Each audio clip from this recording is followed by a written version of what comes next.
They said it would be a quiet offseason, that the roster was basically set, that the team had made enough moves. But over the last 72 hours, 4 bombshells dropped like thunder over the California skies. A potential trade that split the fan base. A surprise signing from the other side of the world. An overseas showdown that feels unreal. And a superstar on the verge of falling into our lap. All at once. The Chargers' destiny is shifting right now. But is it for better or worse? That's up to you. Hit that like, because from here on out, the field is ours. It all started with a name most fans had already forgotten. A wide receiver who disappeared in New York and suddenly popped up as a potential lifeline in Los Angeles. Jaylen Hyatt, third-round pick in the 2023 draft. A burner in college, but a ghost with the Giants. Just 8 catches in 16 games last season. Yeah, really.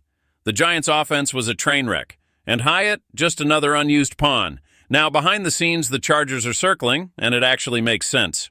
Mike Williams is back, but let's be real. He's not the same guy. Quentin Johnston is hanging by a thread. And the only truly solid name right now is Ladd McConkey. The truth? Our receiver room is still shaky, inconsistent, and time is ticking. Hyatt would be a shot in the dark. But maybe the only one left to take. The takes are flying. Hyatt's a desperate gamble, said one analyst. But with Herbert throwing dimes, anyone can shine, countered another. And that's the real question here.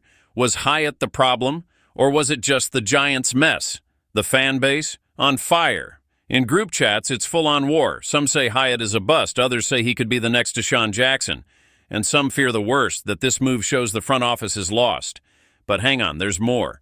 Picture Hyatt as WR4, a speed threat, a man coverage breaker, a vertical target. Not a big deal, right? But what if he beats out Williams? What if he syncs with McConkey and becomes the breakout star of the year? Because raw talent? He's got it. The issue is always context, and here in LA, context changes when the quarterback is named Justin Herbert. The most accurate arm in the division might be the spark Hyatt never had.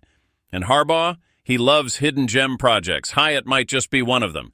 But here's the warning. If this is our only move, our offensive window could collapse fast. The front office is playing with fire, and the fans feel it. If this is the big signing, we're toast. But also, what if he hits? Suspense, skepticism, a glimmer of hope. Welcome to the Chargers offseason. But hold on, because the next move isn't even from the football world. Jordan Paya, a name no one expected, a move nobody asked for, and maybe exactly what we didn't know we needed. The Chargers front office went to the other side of the planet and brought in an Australian rugby star to play tight end in the NFL. No joke, it's real. Paya is a physical beast. 6'3", almost 230 pounds, runs a 4, 58-40, jumps 40, 5 inches. Oh, and he played in 2 Rugby World Cups before turning 24. But the big question is, what's he going to do here? Nobody knows for sure. But when you look at our tight end depth chart, it starts to make sense. Will Dissly is still around, and well, that's about it. Tyler Conklin came in too.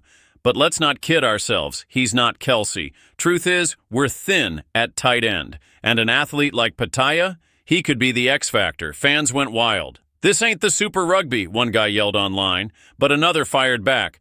I'd rather have someone hungry than another washed-up vet. The takes are flying, but no one can deny. Paya's athletic upside is insane. Sure, switching from rugby to NFL isn't simple. Blocking, route running, reading coverages, it's all new. But grit? He's got that in spades. And Harbaugh knows how to mold raw talent. He wants guys who come from nothing and fight for everything. And there's more. The draft is still in play. Insiders are whispering about Colston Loveland from Michigan as a possible first-round target. But until then, Paya has a real shot to prove himself in camp. The front office rolled the dice, and that on its own is already a change. We've always been the conservative franchise, the play-it-safe team. Not this time. We're leaning into the unknown. And yeah, it stirs up the fan emotions. It could crash and burn, but it could also be genius. Think that was bold? The next news might leave you speechless. Picture this. Arena Corinthians, São Paulo, Brazil. Over 40,000 fans screaming, the whole world watching. And on one side, Justin Herbert. On the other, Patrick Mahomes, Chargers versus Chiefs, Week 1 on Brazilian soil. It's real. According to reporters Nate Taylor and Daniel Popper, the top contender for the NFL's international kickoff game is none other than our biggest division rival against us on a global stage. The NFL's logic is clear. The Chiefs are ratings gold. 4 of the 5 most watched games in 2024, Chiefs games. And Mahomes, he is the NFL right now, but the Chargers are rising. Herbert's got international pull. Harbaugh draws headlines. And this game could change everything. The fans lost their minds. In Brazil, Charger Nation is buzzing. Let's take over South America. And the U.S. crowd mixed. Some love it. Others are nervous. Week 1 against the Chiefs on the road, you got to be kidding. And honestly, they've got a point.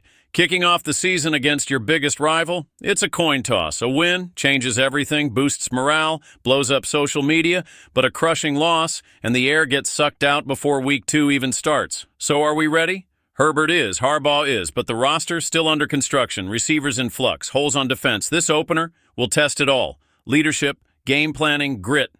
And let's be honest, it's not just a game, it's a statement. Beating the Chiefs on a neutral field with the world watching, that's the sign of a new era. Losing, and the old narrative comes right back. Same old Chargers, all hype, no delivery. But hold on, because while all this is heating up, a big name is quietly entering the picture. He's a quarterback's nightmare. 17.5 sacks 2 years in a row. DPOY runner-up, a pure edge menace. And now, he's at war with the Bengals.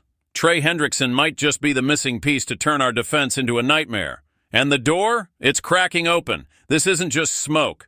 On the Pat McAfee show, Hendrickson aired it all out.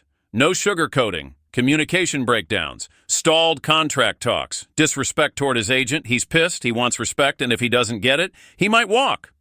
The Chargers? Silent, but watching. We extended Khalil Mack. We cut Bosa.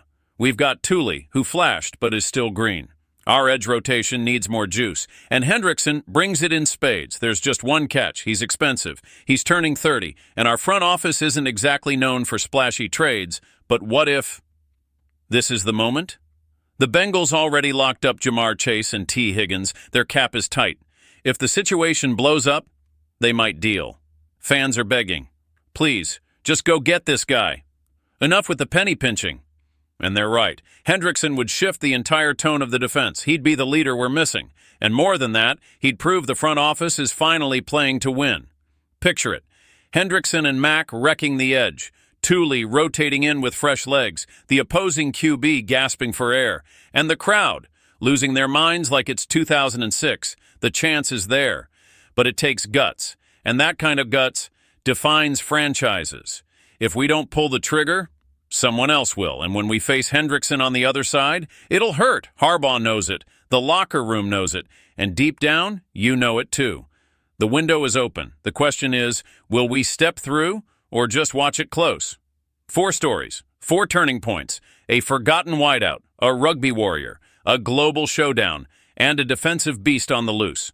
The board is moving, but the final move's still up for grabs. And that move might define the whole season. Now it's on you, Bolt fam. Which of these shook you the most? Which one has you hyped? Drop your thoughts in the comments. Let's break it down like real fans do. Smash that like, share it with a fellow Charger lifer, and remember, our blood runs blue, our heart strikes lightning, and the war is just getting started.